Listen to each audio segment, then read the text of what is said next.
Salut à tous, on se retrouve aujourd'hui pour parler du FC Barcelone en ce mardi 12 août et on commence tout d'abord avec le Spotify Camp Nou et qu'est-ce qui se passe. Donc retardé à plusieurs reprises à cause de travaux toujours en cours, le retour du FC Barcelone au Camp Nou face à Valence. Donc de base c'est prévu le 14 septembre prochain que le Barça revient du côté du Camp Nou pour jouer. Bien sûr cette quatrième journée de Liga, mais pas que les trois premiers matchs de la nouvelle saison se joueront à l'extérieur.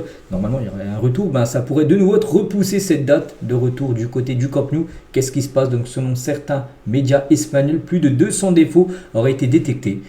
Voilà, c'est vrai qu'on ne sait toujours pas si le Barça pourra revenir le 14 septembre prochain, là, dans un mois, du côté du Camp Nou. Donc si c'est pas possible, donc le Barça pourrait peut-être jouer au stade Montjuic quelques rencontres ou peut-être au stade Johan Cruyff où c'est joué par exemple avant-hier le trophée Juan Gamper.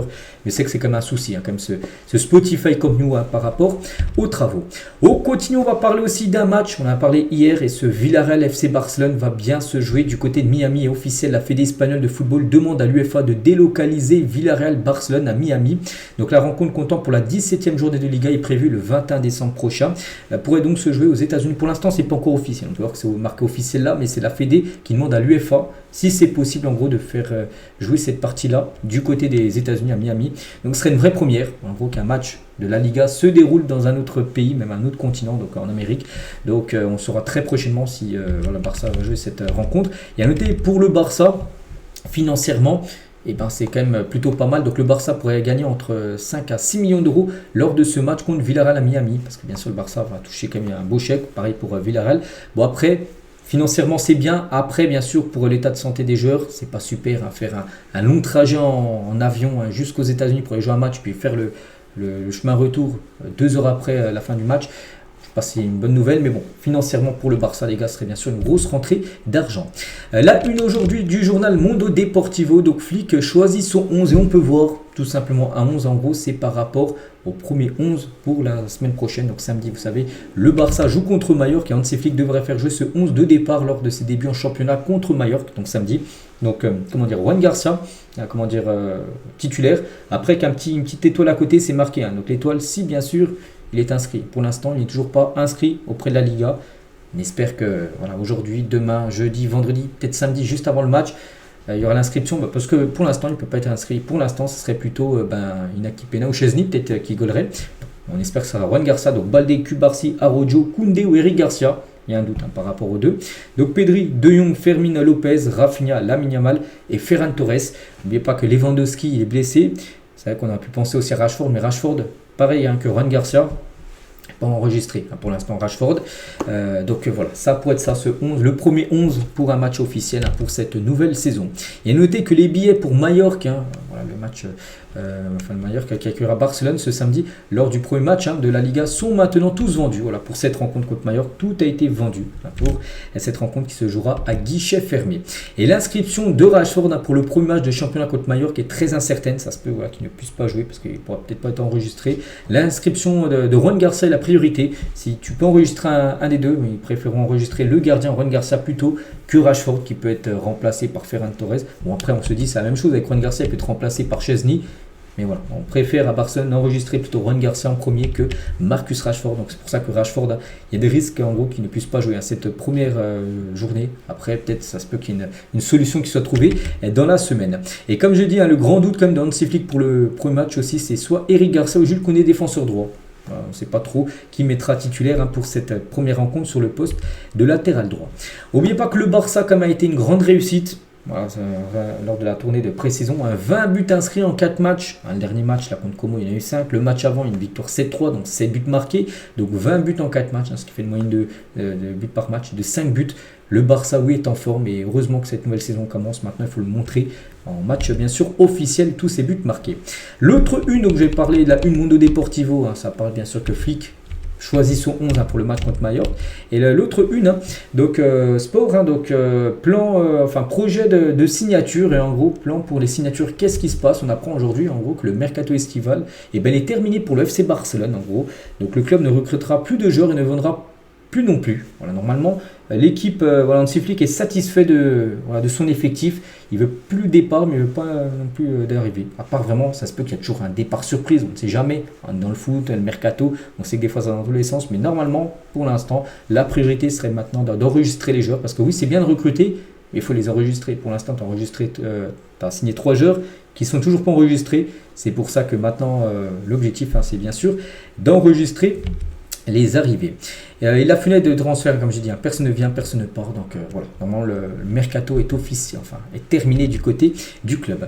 Et concernant Ferran Torres, parce que lui aussi on parlait de lui sur un départ Al Nasser, l'équipe qui en joue, par exemple Cristiano Ronaldo était intéressé. Donc non, Ferran Torres reste au Barça, c'est confirmé. Donc il a rejeté comme une énorme offre de l'Arabie Saoudite niveau financier. Il aurait pu toucher facilement doubler son salaire en rejoignant le club d'Al Nasser. Non, il souhaite poursuivre l'aventure du côté du Barça. Et Ferran Torres se concentre sur le fait de rester au Barça et de continuer à se développer après une bonne dernière saison. C'est vrai qu'il a été plutôt pas mal saison dernière. Ses stats, n'oubliez pas, 19 buts, 7 passes D. En plus, c'est un joueur qui n'a pas eu énormément de temps de jeu. N'oubliez pas que c'était le remplaçant de Lewandowski. Il a remplacé souvent Lewandowski quand il n'était pas là, et souvent il était décisif, ou même quand Lewandowski jouait, commençait à lui rentrer en fin de match. Et des stats pas mal, 19 buts, 7 passes D. C'est pour ça en gros continuera à être l'attaquant du Barça et même peut-être titulaire lors du premier match comme je vous ai montré tout à l'heure contre l'équipe de Mallorca. Concernant l'équipe de Como, que le Barça a battu 5-0 avant-hier, mais le Barça et Como ont du mal à trouver un accord pour Inaki Peña et le club italien a déjà commencé à chercher d'autres options parce qu'Inaki Peña, on a parlé qu'il devrait plus avoir des départs. Après, comme j'ai dit, on n'est jamais à l'abri d'un départ. C'est qu'Inaki Peña, on se dit, vu le nombre de gardiens qu'il y a, donc Juan Garcia, Chesney, Ter Stegen, quand il reviendra bien sûr de sa blessure, et Inaki, voilà, Como était intéressé, mais en gros il n'y a pas eu de... Ça a parlé pendant après match ou même avant par rapport à Inaki, mais il n'y a pas eu d'aboutissement par rapport à un accord. Le journal Sport, donc Lamine a changé cet été, il semble plus rapide que la saison dernière, plus fort que la saison dernière, plus agile, plus précis devant le but en gros. Il s'est amélioré, il a progressé pendant cet été, c'est vrai qu'il a pris un peu plus d'âge, maintenant il a 18 ans et c'est que déjà son niveau est déjà très très haut lors des dernières années. On a l'impression qu'il est encore plus fort sur les matchs de préparation. Lamine Yamal et sa nouvelle petite amie, on a parlé hier, Nicky Nicole qui était présente lors du match trophée Ron Gamper, était présente en tribune.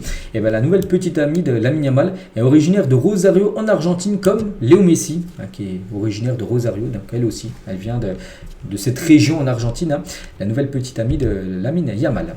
On va parler de Pau Cubarsí, donc à seulement 18 ans, Cubarsí joue déjà comme un leader aguerri, comme un joueur confirmé, un joueur, on a l'impression qu'il a déjà 28 ans, qu'il a au moins une dizaine d'années de football professionnel. Non, il a seulement 2 ans dans le football pro.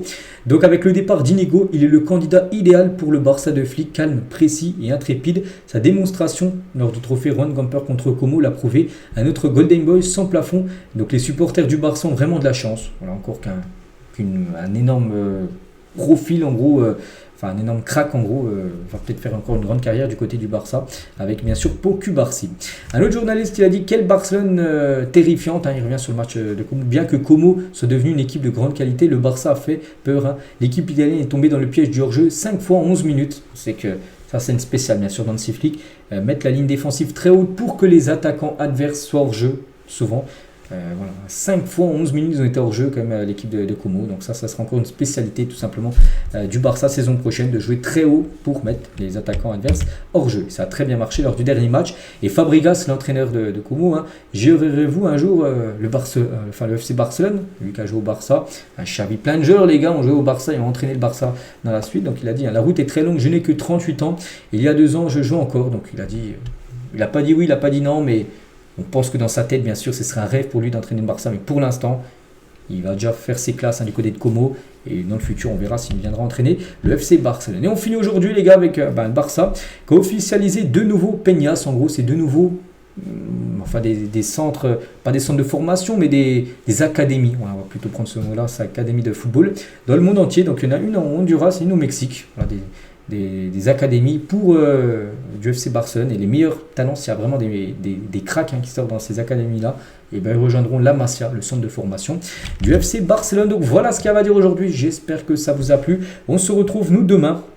Demain, on est mercredi, demain on a quelques jours du premier match bien sûr de Liga. On a un peu parlé aujourd'hui avec le 11 qui pourrait être aligné contre Mallorca. Peut-être demain il y aura d'autres infos concernant cette partie. Allez, je vous laisse, je vous souhaite une bonne journée et à demain.